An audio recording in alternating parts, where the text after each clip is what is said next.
চলমান শতাব্দীতে আইসিসি ইভেন্টে মোট 10 বার সেমিফাইনালে খেললেও কখনোই ফাইনালে পা রাখতে পারেনি দক্ষিণ আফ্রিকা। প্রতিবারই মাথা নিচু করে টুর্নামেন্ট থেকে বিদায় নিতে হয়েছে দলটিকে। প্রোটিয়াদের নামের সঙ্গে লেপ্টে গেছে চোকার্স তকমা। জানিয়ে স্বাভাবিকভাবেই প্রশ্ন উঠেছিল, এবার কি গুছবে প্রোটিয়াদের অভিশাপ, নাকি লেখা হবে আফগান রূপকথা? ম্যাচের আগে অবশ্য প্রোটিয়া কোচ রব ওয়াল্টার আগের প্রোটিয়াদের সঙ্গে এই প্রোটিয়া দলকে মেলাতে বারণ করেছিলেন। তবে সে সময় বিশ্বাস হয়নি তার সেই কথা। তবে সব সমালোচনা ও অপবাদকে পেছনে ফেলল ডি কক ক্লাসেনরা। আফগানদের 9 উইকেটে বিধ্বস্ত করে প্রথমবারের মতো ফাইনালের মুখ দেখল প্রোটিয়ারা। এ বিষয়ে বিস্তারিত থাকছে প্রতিবেদনের বাকি অংশে। আর কেটিভি ক্রিকেট থেকে আমি মেহেদী হাসান আছি আপনাদের সাথে। প্রোটিয়াদের জয়ের রাস্তাটা অবশ্য সহজ করে দিয়েছেন আফগান ব্যাটাররা। পুরো আসর জুড়ে দারুণ ক্রিকেট খেলা আফগানরা সেমিতে উঠেই দেখল ভয়াবহ ব্যাটিং বিপর্যয়।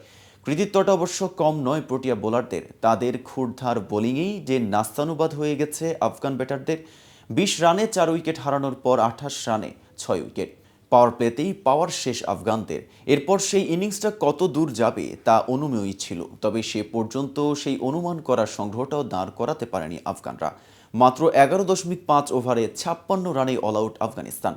টি-20 বিশ্বকাপের নকআউট পর্বে ইতিহাসের সর্বনিম্ন 56 রানে আফগানদের অল আউট করে প্রোটিয়ারা। জবাবে মাত্র 1 উইকেট হারিয়ে 67 বল বাকি থাকতেই লক্ষ্যে পৌঁছে যায় দক্ষিণ আফ্রিকা। এর আগে আন্তর্জাতিক টি-20তে আফগানিস্তানদের সর্বনিম্ন স্কোর ছিল 72 রান। 2014 সালে টি-20 বিশ্বকাপে তাদের 72 রানে অল আউট করেছিল বাংলাদেশ। আন্তর্জাতিক টি-20তে নকআউট পর্বের ম্যাচও এই সর্বনিম্ন স্কোর। এদিকে 2023 সালে আফ্রিকা ক্রিকেট অ্যাসোসিয়েশনস কাপে শেষ 4-এর লড়াইয়ে বতসোয়ানাকে 62 রানে অল আউট করেছিল উগান্ডা। বৃহস্পতিবার সকালে ত্রিনিদাদের ব্রায়ান লারা ক্রিকেট একাডেমির স্টেডিয়ামে টস জিতে ব্যাট করার সিদ্ধান্ত নেন আফগান অধিনায়ক রশিদ খান। দুর্দান্ত ফর্মে 2 ওপেনার রহমানুল্লাহ গুরবাজ ও ইব্রাহিম জাদরান চলমান টি-20 বিশ্বকাপে ওপেনিং জুটিতে সর্বোচ্চ রান দুজনের। তবে দক্ষিণ আফ্রিকার বিপক্ষে এই জুটি টিকেছে মাত্র 3 বল। মার্কো ইয়ারসেনের বলে স্লিপে গুরবাজের ক্যাচ লুফে নেন রিজা হেন্ড্রিক্স। গুলবাদিন নাইবকে বোল্ড করেন ইয়ারসেন। পরে ইব্রাহিম ও মোহাম্মদ নবীকে ফিরিয়ে কাগিসো রাবাদার জোড়া উইকেট মেডেন।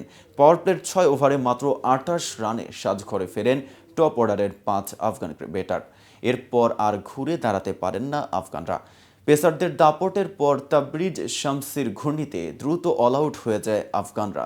ইনিংসের সর্বোচ্চ 13 রানই এসেছে অতিরিক্ত থেকে। একমাত্র আজমতুল্লাহ ওমরজাই পেয়েছে 2 অঙ্কের দেখা। 10 রান করে সাজঘরে ফেরেন তিনি। ইয়ারসেন ও শামসি নেন 3টি করে উইকেট। 2টি করে উইকেট নেন রাবাদা ও আনরিখ নটকিয়া। জবাবে একমাত্র কুইন্টন ডি ককের উইকেট হারিয়ে সহজেই জয়ের লক্ষ্যে পৌঁছে যায় প্রোটিয়ারা। রিজা হেন্ড্রিক্স 29 এবং অধিনায়ক এইডেন মার্করান 23 রানে অপরাজিত ছিলেন। তো ভিউয়ার্স, এ সম্পর্কে আপনাদের কোনো মতামত থাকলে কমেন্টস করে জানাতে পারেন। আর ভিডিওটি ভালো লাগলে লাইক শেয়ার করতে ভুলবেন না। আজ এখানেই শেষ করছি। এতক্ষণ সাথে থাকার জন্য ধন্যবাদ। নিয়মিত সকল ক্রিকেট আপডেট পেতে কেটিভি ক্রিকেটের সাথেই থাকুন।